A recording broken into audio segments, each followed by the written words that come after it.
नमस्कार दोस्तों, स्वागत है आपका केटी वॉइस स्टोरीज चैनल में। हमारी आज की कहानी है वक्त का पहिया। माँ, इस घर में रहना है तो हमारी बात तो तुम्हें माननी पड़ेगी, वरना अपना ठिकाना कहीं और देख लो। मैं दिन रात मेहनत किसके लिए करता हूँ, जो मेरे ही परिवार को दोनों टाइम का खाना भी बिना किसी किचकिच के नहीं मिलता। आपने मेरे घर को समझ क्या रखा है? यह मेरा घर है, कोई धर्मशाला नहीं, जो आप जब मन करा अपने बुढ़ियों को बुला लिया और मेरी पत्नी के साथ चाय नाश्ते की फरमाइश करती रही। मैं ये बर्दाश्त नहीं करूंगा। मैं भूल जाऊंगा कि तुम मेरी माँ हो। अगर तुमने दोबारा ऐसी हरकत की तो 1 मिनट भी नहीं लगेगा मुझे तुम्हें बाहर का रास्ता दिखाने में। लक्ष्मी जी का बेटा संदीप फोन पर चिल्ला रहा था। जब मैं खाना खाने बैठी थी, बेटे की ऐसी तीखी बातें सुनकर लक्ष्मी जी का बिल्कुल भी मन नहीं कर रहा था खाना खाने का।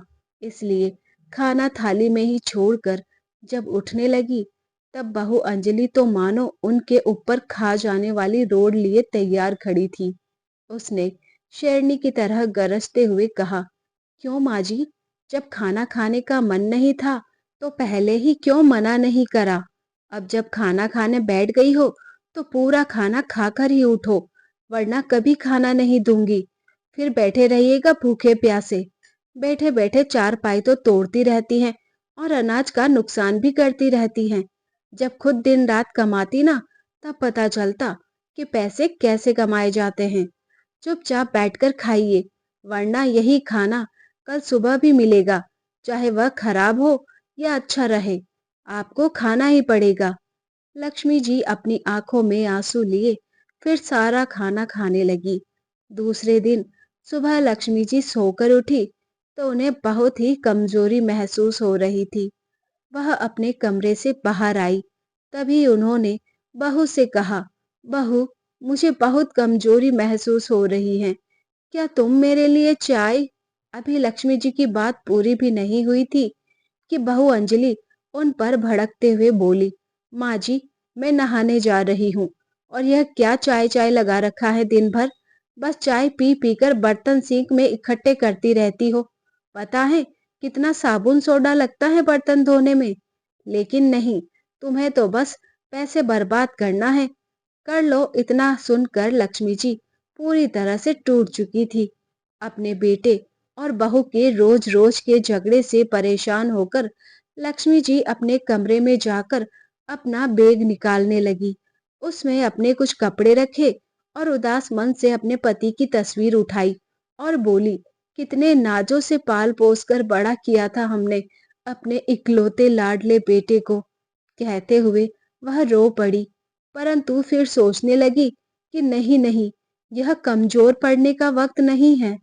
उन्होंने अपनी आंखों के आंसू पोंछते हुए अपने पति की तस्वीर को अपने बैग में रखा और अपने एक सहेली को फोन किया जो वृद्धाश्रम में रहती थी।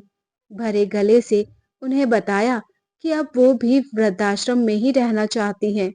इतनी बात सुनते ही उनकी सहेली कमला जी स्तब्ध रह गई।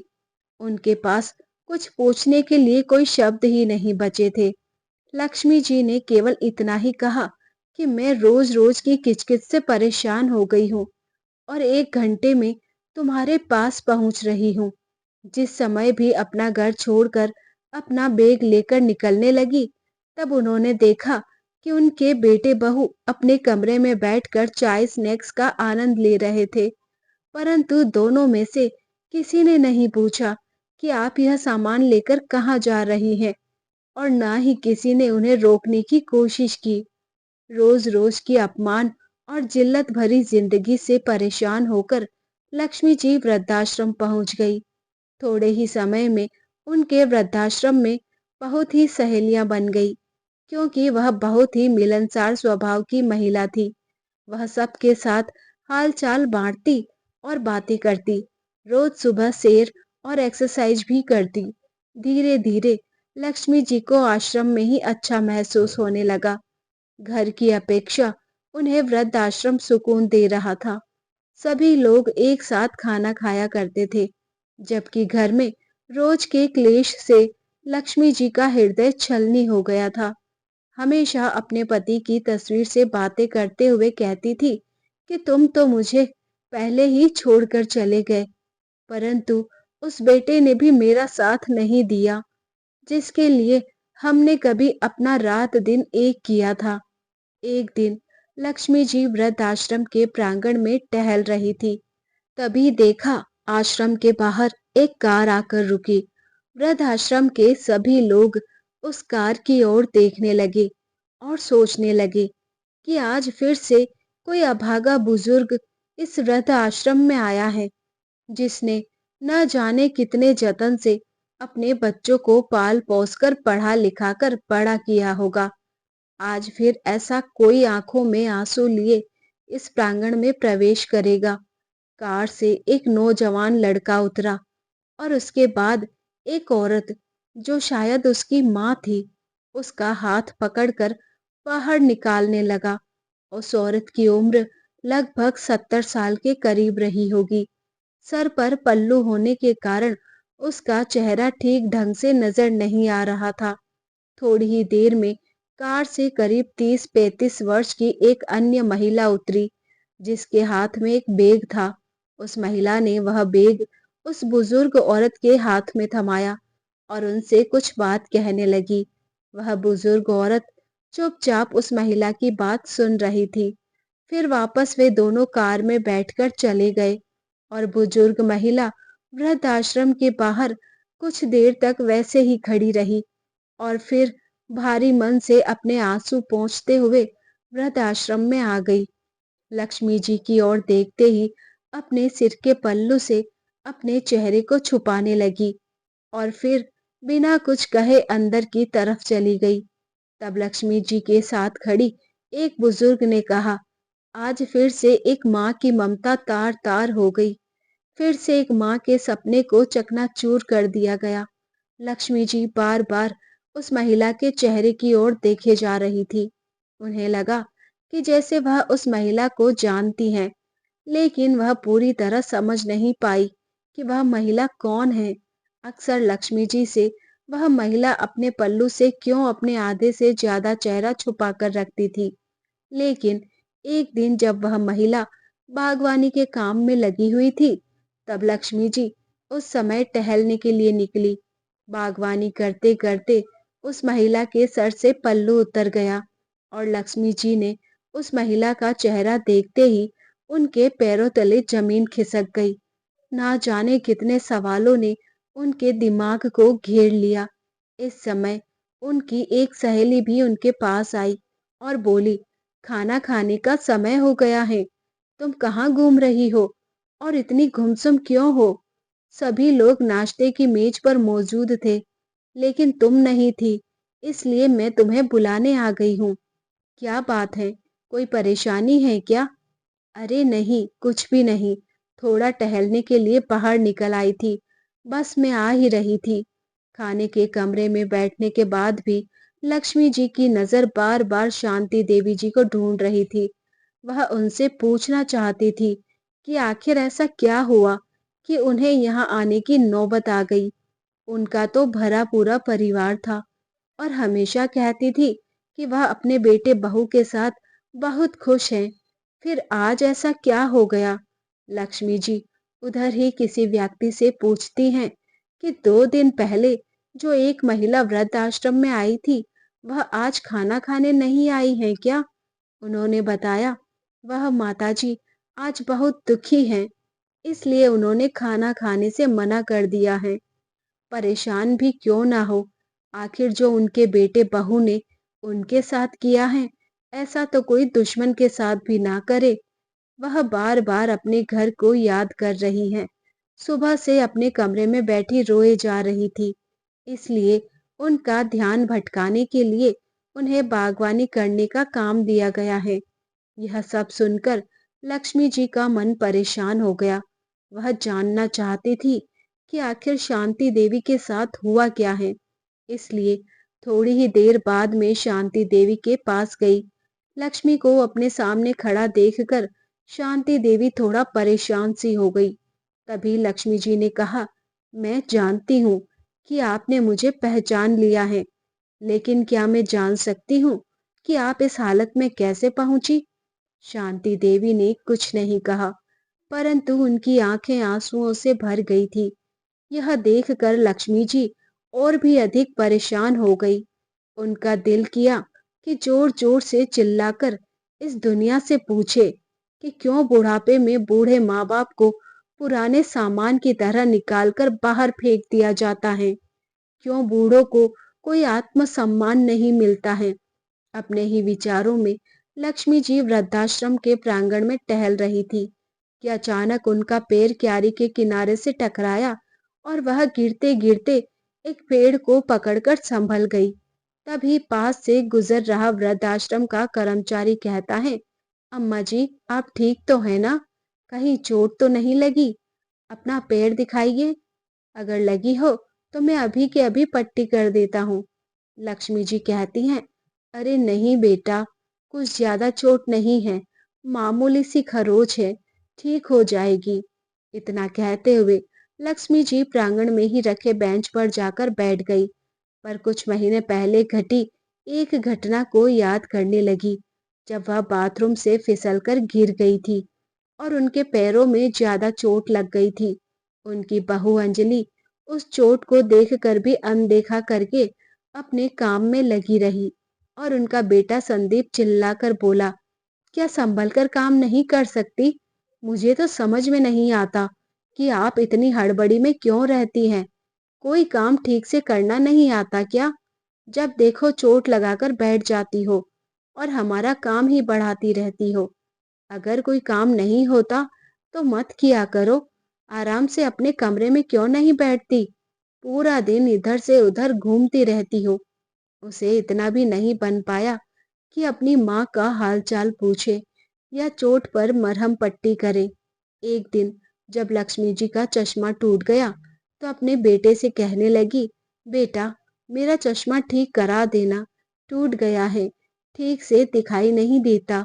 इतनी सी बात सुनते ही बहू बीच में ही जोर जोर से चिल्ला पड़ी कि बस चारपाई पर बैठे बैठे खर्च बढ़ाती रहती हैं और कोई काम धंधा तो करती नहीं, बस बच्चों की तरह हरकतें हो गई हैं आपकी। ना जाने ऐसा कितनी बार हुआ था जब लक्ष्मी जी अपने बेटे बहू से अपमानित हो चुकी थी। अपने अतीत में झांकते हुए लक्ष्मी जी अभी अपने विचारों में खोई हुई ही थी कि तभी सामने से उनकी बुजुर्ग सहेली कमला जी आते हुए दिखाई दी। कमला जी के चेहरे पर मुस्कुराहट थी। उन्हें देखकर लक्ष्मी जी बोली, क्या बात है कमला, आज तो तू बड़ी ही खुश नजर आ रही है। तभी कमला जी ने कहा, आज मेरे बेटे का जन्मदिन है। उसका फोन आया था कि आज वह मुझसे मिलने आने वाला है, इसलिए मैं बहुत खुश हूँ। बहुत दिनों बाद आज उसका चेहरा देखने को मिलेगा।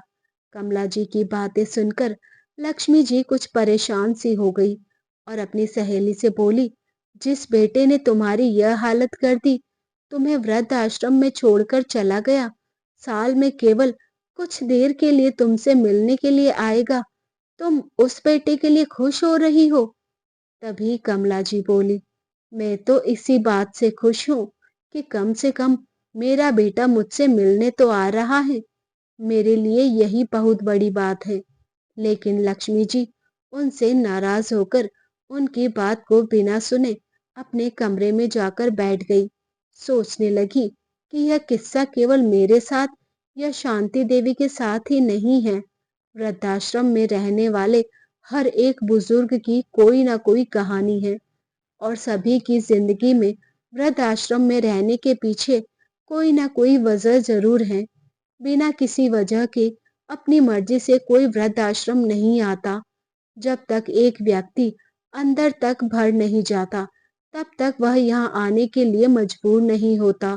लेकिन देखो, सभी बूढ़े लोग अपनी उन कड़वी यादों को भूलकर अपनी जिंदगी को यहाँ बिताने के लिए मजबूर हैं। कुछ लोग समय के हिसाब से स्वयं को ढाल लेते हैं और खुश रहने की कोशिश करते हैं, जबकि कुछ लोग मेरे जैसे हैं जो हमेशा ही अपने बच्चों को, अपने बेटे बहू को, अपने पोते पोतियों को याद करके आंखों में आंसू बहाते रहते हैं और बार बार अपने घर परिवार को याद करते हैं। मन में अपने घर के लिए लगाव भी है, लेकिन इस घर में रहने वाले बेटे बहू के दिए हुए गाँव भी हैं। लक्ष्मी जी को कविता लिखने का बहुत शौक था, इसलिए अपना दिल बहलाने के लिए वह कुछ देर के लिए कविता लिखने बैठ जाया करती थी। एक दिन जब एक कागज पर अपने विचारों को कविता के रूप दे रही थी, तब उस पर अपने हालात बयां करते हुए उनकी आंखें आंसुओं से डबडबा गई। इस समय वृद्धाश्रम का संचालक उनके पास आया और उन्हें आवाज लगाई। लक्ष्मी जी उस समय ठिठक कर बैठ गई और कागज को मोड़कर अपने हाथ में दबा लिया और अपने आंसू छुपाते हुए बोली, जी बोलिए लक्ष्मी जी, आपका बेटा और बहू आपसे मिलने आए हैं, साथ में आपका पोता भी है। यह बात सुनकर लक्ष्मी जी हैरान हो गए, साथ में उनके चेहरे पर नफरत के भाव भी आ गए। सोचने लगी कि आज मेरे बेटे को मेरी याद कैसे आ गई। जब ऑफिस में गई तो उस समय उनका 5 वर्ष का पोता गोलू उन्हें देखते ही दादी दादी कहते हुए झट से उनकी ओर दौड़ा और उनकी टांगों से चिपक गया। लक्ष्मी जी की आंखों से आंसू छलक पड़े। अब तक तो वह मन मार कर वृद्धाश्रम में जैसे तैसे जी रही थी, लेकिन अपने पोते को देखते ही उनका दिल कमजोर पड़ने लगा। परंतु फिर अचानक दिमाग में विचार आया कि यह वक्त मजबूती से अपने निर्णय पर टिके रहने का है। ऐसा सोचते हुए गुस्से से अपने बेटे को देखते हुए बोली, तुम यहाँ क्या करने आए हो? चले जाओ यहाँ से। मुझे किसी से मिलने की कोई जरूरत नहीं है। मैं यहाँ बहुत खुश हूँ और अपनी जिंदगी बड़े आराम से काट रही हूँ। कम से कम यहाँ पर मेरे साथ हंसने बोलने वाला तो कोई है। ओ माँ, दरअसल बात यह है कि आज गोलू का जन्मदिन है और हमने घर पर पार्टी रखी है। गोलू की ख्वाहिश है कि आप भी उनके जन्मदिन पर उपस्थित रहे। यदि आप आएंगी तो आपके पोते को भी बहुत अच्छा लगेगा। तभी लक्ष्मी जी बोली, देखो, मैं वह घर छोड़ चुकी हूँ, पर अब मैं वहां दोबारा नहीं जाना चाहती। उस समय उनका बेटा बोला, माँ, आप घर चलिए, वहां आपकी सहेलियां भी पार्टी पर आ रही हैं। मैंने उन्हें भी बुलाया है। सभी आस पड़ोस वाले और रिश्तेदार भी आएंगे। सभी लोग आएंगे, आपके बारे में पूछेंगे तो हम क्या कहेंगे? तभी लक्ष्मी जी बोली, अच्छा, तो आज मुझे अपने बेटे के जन्मदिन के लिए बुलाने नहीं, बल्कि अपमान से बचने के लिए तुम बुलाने आए हो। सभी रिश्तेदार आएंगे तो पूछेंगे तुम्हारी माँ कहाँ है, तो तुम क्या जवाब दोगे? इसलिए तुम मुझे बुलाने आए हो। अभी के अभी चले जाओ यहाँ से। मैं कहीं नहीं जाने वाली हूँ। तुम लोग कितने स्वार्थी हो गए हो। जरूरत पड़ी तो बुलाने आ गए, वरना इतने महीनों से मैं यहाँ वृद्धाश्रम में हूँ, एक बार भी खबर लेने नहीं आए कि मैं जी भी रही हूँ या मर गई हूँ। इतना तो फोन करके भी मेरा हालचाल पूछने की जरूरत नहीं समझी तुम लोगों ने। इतने तक नहीं पूछा कि घर छोड़कर वृद्धाश्रम क्यों चली गई। आज जरूरत पड़ी तो हाथ जोड़कर मुझे लेने आ गए हो। नहीं, अब से यही मेरा घर है। मैं कहीं नहीं जाऊंगी अपने घर को छोड़कर। ऐसा कहते हुए लक्ष्मी जी अपने कमरे की ओर जाने लगी। तभी बेटा और बहू दोनों ने आपस में प्लान बनाया कि माँ ऐसे नहीं मानेगी, कुछ तो करना पड़ेगा, तभी हम इन्हें अपने घर लेकर जा सकेंगे और रिश्तेदार के ताने सुनने से बच सकेंगे। इसलिए दोनों रोनी सूरत लेकर लक्ष्मी जी के पास गए और गिड़गिड़ाते हुए कहने लगे, माँ, हमें माफ कर दो। आपके पोते का जन्मदिन है। क्या आपको अपने पोते की खुशियों में शामिल होने का भी मन नहीं कर रहा है? इतनी बात सुनकर लक्ष्मी जी का दिल पिघलने लगा। तभी गोलू बोला, चलो ना दादी, हम दोनों मिलकर बहुत मस्ती करेंगे। अपने पोते की बात सुनकर लक्ष्मी जी खुद को रोक नहीं पा रही थी, परंतु दोनों बेटे और बहू की करतूत की वजह से वह घर नहीं जाना चाहती थी। लेकिन गोलू ने कहा तो वह घर जाने के लिए तैयार हो गई। फिर बोले, लेकिन मेरी एक शर्त है, मैं घर पर चलूंगी और जैसे ही गोलू का जन्मदिन हो जाएगा, उसके बाद मुझे वृद्धाश्रम वापस लौटना है और तुम लोग मुझे वृद्धाश्रम तक छोड़ने आओगे। बेटा बहू इस बात के लिए तैयार हो जाते हैं। गोलू का जन्मदिन बहुत धूमधाम से मनाया जाता है।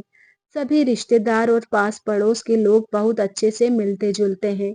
लक्ष्मी जी की पुरानी सहेलियां आज उन्हें बहुत दिनों बाद मिली, परंतु लक्ष्मी जी ने किसी से कुछ नहीं कहा और हंसते मुस्कुराते हुए पूरी पार्टी का आनंद उठाया। परंतु उनके मन में कुछ विचार चल रहा था। वह सोच रही थी कि कल अपने बेटे बहू को जो सरप्राइज वह देने वाली हैं, उसकी तो उन्होंने कभी कल्पना भी नहीं की होगी। जब पार्टी खत्म हुई तो बहुत रात हो चुकी थी। लक्ष्मी जी अपने घर पर ही रुक गई। जब अपने कमरे में सोने के लिए गई तो अपने पति शिव शंकर जी की यादों में खो गई। आप बीना जी, दो रोटियों से क्या पेट भरता है? एक रोटी तो और ले लीजिए, अभी गर्मा गर्म सेक रही हूँ। एक रोटी और मेरे कहने पर खा लीजिए। आप खाते हैं तो मेरे तन मन को लगता है। अरे नहीं लक्ष्मी, मेरा पेट पूरा भर चुका है और कितना खिलाओगी? अपने पति को याद करते करते लक्ष्मी जी सोचने लगी। क्या दिन थे वह, जब हम सब लोग मिलकर कितना खुश रहते थे और बहू भी आगे पीछे करती रहती थी। और अब उसने मुझे एक एक रोटी के लिए तरसा दिया। छोटे से छोटा काम भी मुझ पर डाल देती थी। सब्जी लाने से लेकर घर की साफ सफाई तक का सारा काम मुझसे करवाती थी। मुझे वह काम करने में भी हर्ज नहीं था, परंतु सब करने के बाद भी अगर घर में इज्जत ना मिले तो ऐसी जिंदगी किस काम की। अपनी पति की यादों में गुम, पता नहीं कब उनकी आंखें लग गई, पता ही नहीं चला। सुबह जब सोकर उठी तो देखा बेटे बहू दोनों तैयार खड़े थे। जैसे ही वह बाहर आए तो बहू अंजलि बोली, चलिए माँ जी, तैयार हो जाइए, आपको वापस वृद्धाश्रम छोड़ आते हैं। ऐसा कहते हुए अंजलि के मन में विचार चल रहे थे कि कहीं माँ जी हमेशा के लिए ही रुकने का ही मन तो नहीं बना रही हैं। इसीलिए जल्दी से जल्दी उन्हें वृद्ध आश्रम में छोड़ देना है, यही उचित होगा। लक्ष्मी जी उन्हें देखकर हैरान थी और अपने बेटे बहू की मंशा को अच्छी तरह से समझ रही थी। इसीलिए वह भी जल्दी से नहा धोकर तैयार हो जाती हैं। जैसे ही वृद्धाश्रम में जाने के लिए गाड़ी में बैठने लगती हैं, वह देखती हैं कि उनकी बहू अंजलि के चेहरे पर एक संतुष्टि भरी मुस्कान थी। वह मन ही मन सोचने लगी, चलो बेटा, आज तुम्हें जो सरप्राइज दूंगी उसके बाद से तो तुम वृद्धाश्रम का नाम लेना भी भूल जाओगी। लक्ष्मी जी ऐसा सोचते हुए कार में बैठ जाती हैं। एक पल को अपने घर को निहारती हैं, फिर सोचती हैं कि ठीक है, जहाँ मन को तसल्ली मिले उधर ही रहना चाहिए। यहाँ तो बेटे बहू को मुझे निकालने की बहुत जल्दी है, तो रहकर भी क्या करूंगी। अपना वृद्धाश्रम ही अच्छा है, जहाँ मैं अपने हिसाब से खाती हूँ, अपने हिसाब से रहती हूँ और अपनी मनपसंद का काम करती हूँ। किसी की किचकिच नहीं होती। जैसे ही वृद्धाश्रम के सामने कार रुकी तो बेटे बहू कार से उतरकर सामने खड़े हो गए। लक्ष्मी जी भी कार से निकली और अंदर जाने लगी। जाते जाते रुक गई और पीछे मुड़कर अपने बेटे बहू को आवाज लगाई। वे दोनों अपनी कार में बैठने ही वाले थे कि तभी लक्ष्मी जी की आवाज सुनकर रुक गए। लक्ष्मी जी ने कहा, वापस मत जाओ, मुझे तुम्हें किसी से मिलवाना है। उनके बेटे बहू पीछे पीछे चल पड़े। वृद्धाश्रम के प्रांगण में पहुंचकर लक्ष्मी जी वही काम करने वाली एक व्यक्ति से शांति देवी को बुलाने के लिए कहती हैं। शांति देवी जैसे ही बाहर आई, वैसे ही लक्ष्मी जी का बेटा संदीप उन्हें देखकर दंग रह जाता है और बहू अंजलि को तो जैसे काटो तो खून नहीं। उसकी हैरानी का ठिकाना ही नहीं था। दौड़कर शांति देवी के गले लग गई और फूट फूट कर रोने लगी और बोली, माँ आप यहाँ क्या कर रही हो? आप यहाँ कब आई और आपने मुझे बताया भी नहीं? परंतु उसकी बातों का शांति देवी ने कोई जवाब नहीं दिया। फिर अंजलि बोली, मुझे तो यही लगता था कि आप भाई और भाभी के साथ बहुत अच्छे से रह रही हो। कल ही मेरी भाभी से बात हुई थी, उन्होंने भी नहीं बताया कि आप वृद्धाश्रम में हो। मैं आपके बारे में भाभी से कितने दिनों से पूछ रही थी कि माँ से बात नहीं हो रही है, माँ कहाँ है, एक बार तो मेरी बात करवा दो। तब भाभी ने कहा कि तुम तीर्थ यात्रा पर गई हो, इसलिए मेरी तुमसे बात नहीं हो पाई। और मैं भी मान लिया कि तुम तीर्थ यात्रा पर गई हो। लेकिन मुझे क्या पता था कि उस जालिम औरत ने तुम्हें वृद्धाश्रम में छोड़ दिया। अपनी बेटी की बात सुनकर शांति देवी फूट फूट कर रोने लगी और बोली, बेटा, तुम्हारे भाई भाभी झूठ बोल रहे थे। मुझे 1 महीना पहले ही वे लोग वृद्धाश्रम में छोड़कर चले गए थे। लेकिन माँ, आपने मुझे फोन करके बता भी तो सकती थी ना। मैं तुरंत यहाँ पहुंच जाती। उन लोगों की हिम्मत कैसे हुई मेरी माँ के साथ यह सब करने की। इतना सुनते ही अंजलि अपनी माँ से लिपट गई। मैं तुम्हें फोन करके कैसे बता सकती थी बेटा। जिस दिन से वृद्धाश्रम में आई हूँ, मैंने तुम्हारी सास को यहाँ देखा। इसका मतलब तो यह हुआ ना कि तुम्हें और तुम्हारी भाभी में कोई फर्क ही नहीं है। फिर मैं तुम्हें फोन करके तुम्हारे भाई भाभी की करतूत के बारे में क्या बताती। इतना कहते हुए शांति देवी ने उसे अपने से अलग कर दिया। तू मेरी बेटी कहलाने के लायक ही नहीं हो, इसीलिए मुझसे दूर रहो। यदि मेरे बेटे बहू ने मुझे घर से निकाला है, तो मेरी बेटी ने भी तो अपनी सास को अपने घर से निकाला है। तो कुल मिलाकर मेरी दोनों औलादें ही निकम्मी निकली। अब तो मुझे स्वयं को तुम्हारी माँ कहने पर भी शर्म आती है। एक ने अपनी माँ को घर से निकाल दिया और एक ने अपनी सास को घर से निकाल दिया। अपनी माँ की बातें सुनकर अंजलि का सर शर्म से झुक गया। माँ, मुझे माफ कर दो। मैं बहुत शर्मिंदा हूँ। मुझसे बहुत बड़ी गलती हो गई। माँ, मैंने कभी नहीं सोचा था कि जो मैं अपनी सास के साथ कर रही हूँ, वह मेरे माँ बाप के साथ भी हो सकता है। तभी शांति देवी बोली, बेटा, वैसे तो तुम्हारी गलती माफ करने लायक नहीं है। फिर भी अगर माफी मांगनी ही है, तो मुझसे नहीं, अपनी सास से मांगो। अपनी करतूतों पर शर्मिंदा हुई अपनी सास की ओर मुड़ी और उनके पैरों में गिर गई। माँ जी, मुझे माफ कर दीजिए। तभी अंजलि ने भी माफी मांगते हुए कहा, अब आप दोनों घर चलिए और हमें अपनी सेवा करने का मौका दीजिए। तब लक्ष्मी जी और शांति देवी दोनों ने ही घर जाने से मना कर दिया और कहा, हमें अब अपने बहू बेटे या बेटी के पास नहीं रहना है। हम वृद्धाश्रम में ही रहकर सुखी हैं। दोनों ने लाख मनाने की कोशिश की, परंतु लक्ष्मी जी और शांति देवी का एक ही जवाब था, एक बार धोखा खा चुके हैं। अब इस उम्र में हमारे शरीर में इतनी जान नहीं बची है कि बार बार अपने बच्चों द्वारा दिए गए धोखे झेल सके। इतना कहकर लक्ष्मी जी और शांति देवी अपने अपने कमरे में चली गई। अंजलि और संदीप दुखी मन से अपने घर वापस चले गए। घर पहुंचकर उन्होंने देखा कि माँ के कमरे में उनके बिस्तर के ऊपर एक कागज रखा हुआ था, जो शायद वह रख कर भूल गई होगी। जब अंजलि ने उस कागज को खोलकर देखा, तो उसमें उसकी माँ ने एक कविता लिखी हुई थी। क्या किसी ने देखा है, मौत से पहले भी मौत आती है? हाँ, मैंने देखा है। आज मौत से पहले भी मौत आती है। जब जिंदगी अपनी आखिरी पड़ाव पर आ जाती है, शरीर भी काम नहीं करता, केवल सांस आती जाती है। हाँ, मैंने देखा है, मौत से पहले भी मौत आती है। अपनी माँ के द्वारा लिखे इन शब्दों को देखकर अंजलि के दिल पर न जाने कितने तीर एक साथ चुभने जैसा एहसास हुआ। और उधर अंजलि अभी तक अपनी माँ की हालत को देखकर उस सदमे से उभर नहीं पाई थी। परंतु आज उन दोनों के पास पछताने के अलावा और कोई रास्ता नहीं था। किसी ने सही कहा है, संतान का अस्तित्व है माता पिता की वजह से, और माता पिता वृद्धाश्रम में है संतान की वजह से। जब संदीप का बेटा गोलू बड़ा हुआ, तब वह भी अपने पिता को वैसा ही जवाब देता था, जैसा जवाब संदीप अपनी माँ को दिया करता था।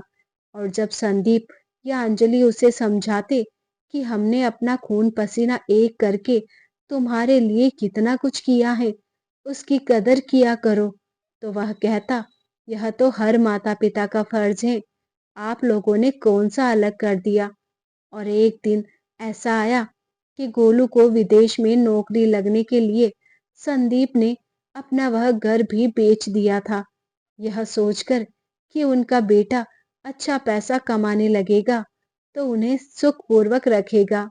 लेकिन उसने वैसा नहीं किया। वह एक बार विदेश गया तो दोबारा अपने माँ-बाप के पास मिलने के लिए भी नहीं आया। उसने विदेश में ही एक भारतीय लड़की से शादी कर ली और अपने से दादी और नानी को वहीं ले जाकर उनकी खूब सेवा की। इधर जब संदीप के पास किराए के पैसे देने के लिए नहीं थे, तो उसके मकान मालिक ने उन्हें घर से धक्के मारकर निकाल दिया। उस दिन संदीप को अपनी माँ की बहुत याद आ रही थी।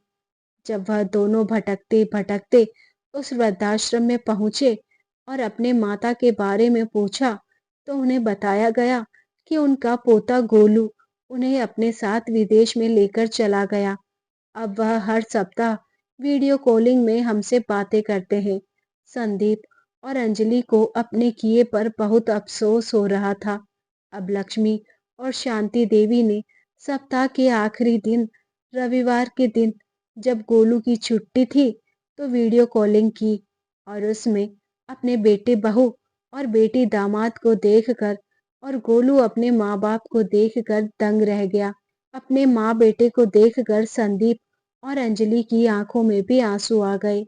तभी लक्ष्मी जी बोली, बेटा, यह तो समय का पहिया है, घूमता रहता है, जो जैसा बोएगा वैसा ही काटेगा।